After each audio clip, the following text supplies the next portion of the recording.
What if Deku was the Flash Part 2? So where we last left off, Deku had just gotten in the UA.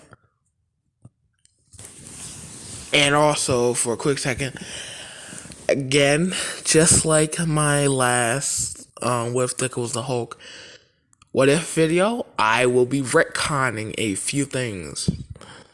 I will not name them. Basically, whatever comes to mind. If it comes to mind, it comes to mind. Now, one thing I want for sure done, cause I don't know if I said this last time. Deku had learned the lightning throw in the phase. I'm not sure if I did say he learned, well, we'll figure it out. We'll figure out as we go. Yeah, so Deku is at home, ate some breakfast, and is currently running the UA. Now, as you would imagine, him running to UA will mean he'd be there in like less than 5 seconds. So, he is there.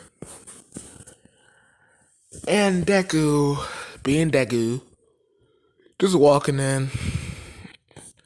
Now, he doesn't fall, but he is thinking to himself about something. This is thinking about what he can do, what he can train on, all this crap. Now, he walks in the UA, and he walks into 1A, and he does notice that Aizawa is asleep behind the desk. He doesn't care, really.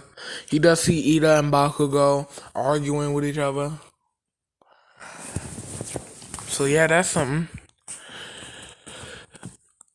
So Deku just goes sit down and is waiting. Ochako does come in, and she tries to thank Deku for saving her. Then as soon as she tries to thank you, guys, I was popping up telling him to shut the fuck up. Oh, sorry. Oh, God. I did not say that. Oh, fine.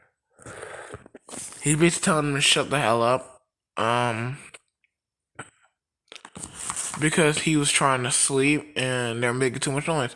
He does say how you came here to be heroes, yada yada yada. You're not here to make friends, yada yada yada. And he does say we're gonna have a quick assessment test, so everyone gets up and then go outside. Ochako does comment on the fact that it's like we should have orientation. He says y'all don't need orientation, it's a bunch of crap. And they're on their merry way. So they get outside, they do the run, and it's Deku versus Ida. Now Ida is a little sore, faced. You can see he's still a little mad about what happened at the entrance exam. So I think I did something. I don't know. That's gonna be one of the retcons. Let's just say when I don't know if I said this or not. I have a bad memory. Let's just say when Deku tried to walk over the Ochako cheer up, Ida started talking some dumb stuff. Deku was barking back. They went back and forth, back and forth.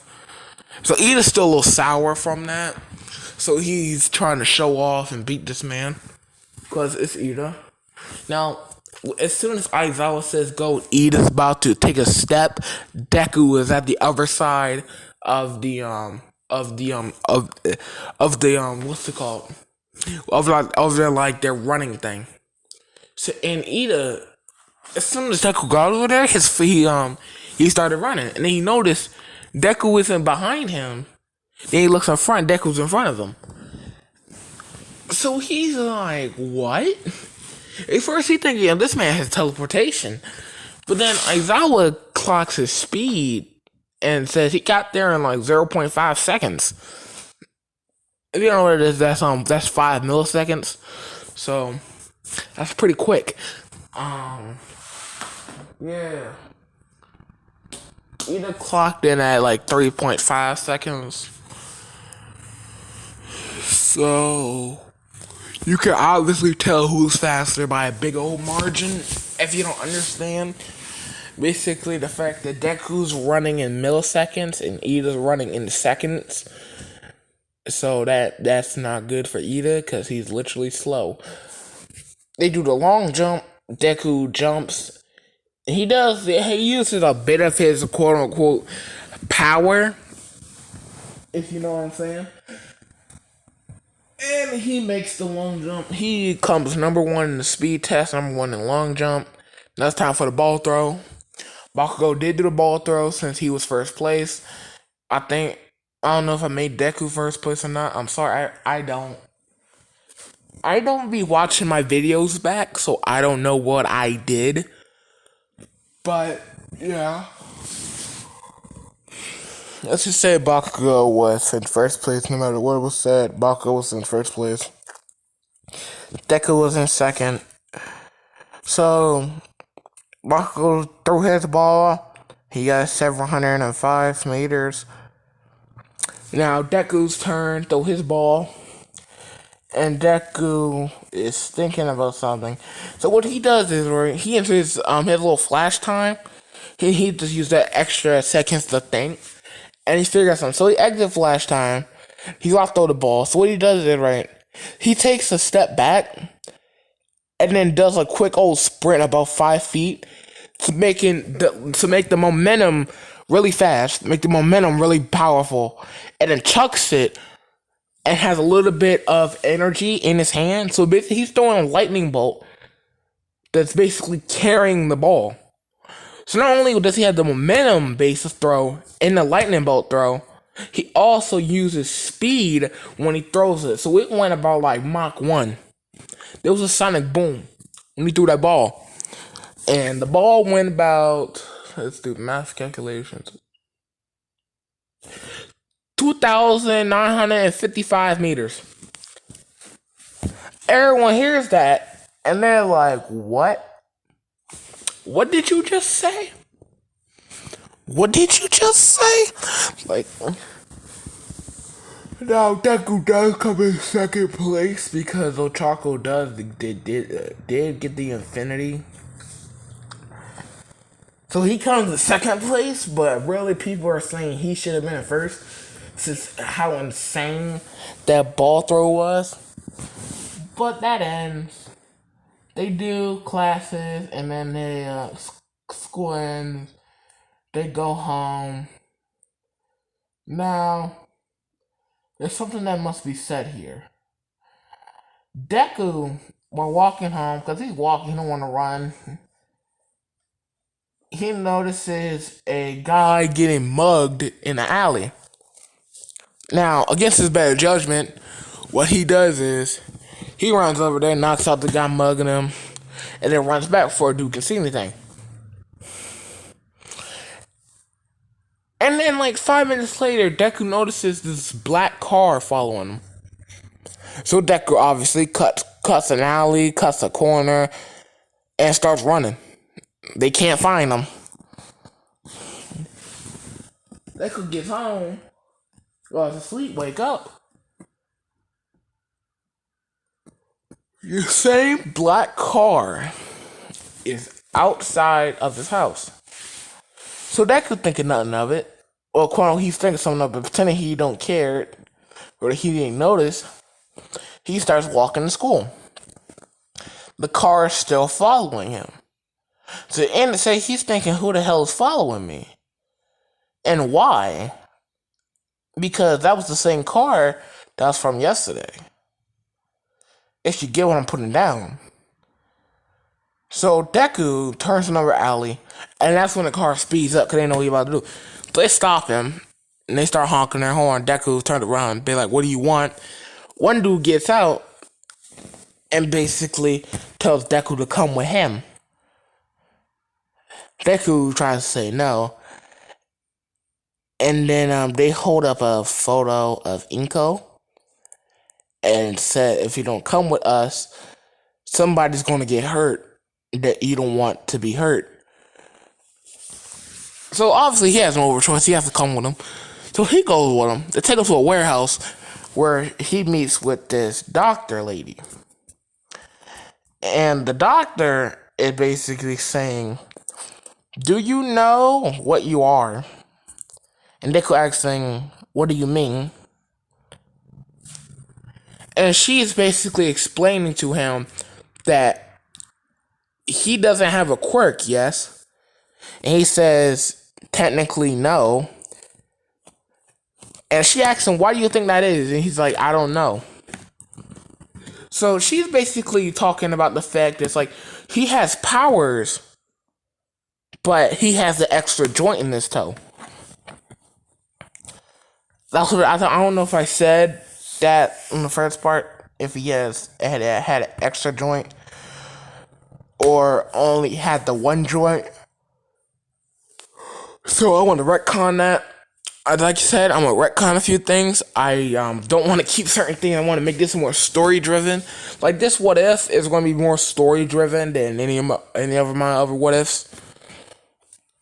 So basically, she explains that the population is about, well, to the public eye, population is about 80% quirks, 20% quirkless people.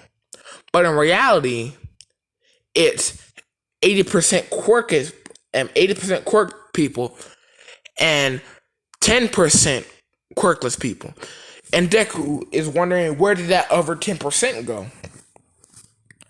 And then she explains that there are metahumans. Now, if you haven't read this comic called Dark Knight Metal, I think it's called Dark Knight's Metal, you won't get this. I'm not going to explain it because I don't know how to explain it at all. So there was no particle accelerator or anything. It was empty. It was a thing that was in Dark Knight's Metal. If you really want to get it, go on YouTube and look up Dark Knight Metal and get like Audible or something. Like, I don't know, you like. And one of them, I know one of them explains it. It's by a guy named Comics Explained. He does it eventually. I think it's one of the first episodes. So basically, metahumans are a code name for a word metal. Whenever you hear meta, you guys hear it's an acronym for metal. And there's a certain type of metal in the DC universe. Really, there's 3 or 4. I think it was 3. Hold up. Yeah. I don't know. Doesn't matter. So they're explaining to him what's happening, and he's basically saying, how was I a metahuman then? And they explained that it carry on genes. Now, if your father was a metahuman, he would pass on his genes and then you would become a metahuman. And Deku said he don't know his father, so it's like, it seems to be likely. Because metahumans can just manifest. Like, they can manifest, but it's very rare. It's mainly from genes. So, she tells Deku this. And he is stumped. Because, hey, he knew something fishy was going on. The fact that he had an extra joint in his toe, but still had powers. So they tell him, do what you need to do. Go back to school, act normal. But we'll be watching you. Because, A, Deku was the first metahuman that has, quote unquote, been this powerful. As I said, quote unquote, meaning there's going to be other metahumans in this what if. You'll see who. But, yeah, so Deku gets to school. Let's say this takes about, I don't know, 5 minutes for this to be over, and Deku was 10 minutes early. So Deku runs to school full speed and gets there about 5 minutes early. Listens in class, does his school, yada yada yada. Now, this is where we get to heroes versus villains. All Might comes in, saying, I am here, everyone's wild, and like, oh my god, it's All Might. Deku's kind of relaxed, sitting now, thinking about what the lady said. Now, All Might says, everyone go outside, we're going to do an activity. Everyone goes outside to get the hero uniforms on. Now, Deku's hero outfit is kind of like this, because Deku did realize that when he ran, it does create friction, and sometimes his shoes would catch fire, or his clothes would catch fire. So he decided to go to the quirk design, like the costume designer people, and the hero something, what's it called? God, the hero items place. I forgot what it's called, but he goes there. They get him set, and that's his costume. Now, Deku comes out with his costume. It's kind of like the red. It's basically that, but no emblem on his chest. Well, yeah, there's not. He basically has the red version of that emblem. If you haven't seen Flash season 1, that's basically what it is. But yeah, so Deku walks out, everyone's saying, "Oh my god, that's a cool suit." Bakugo's kind of jealous because Deku's suit is cooler than his, but he's feigning. So basically, he's pretending that he's not jealous. Basically, my suit's way cooler, yada yada yada. And Deku just saying, yeah, sure.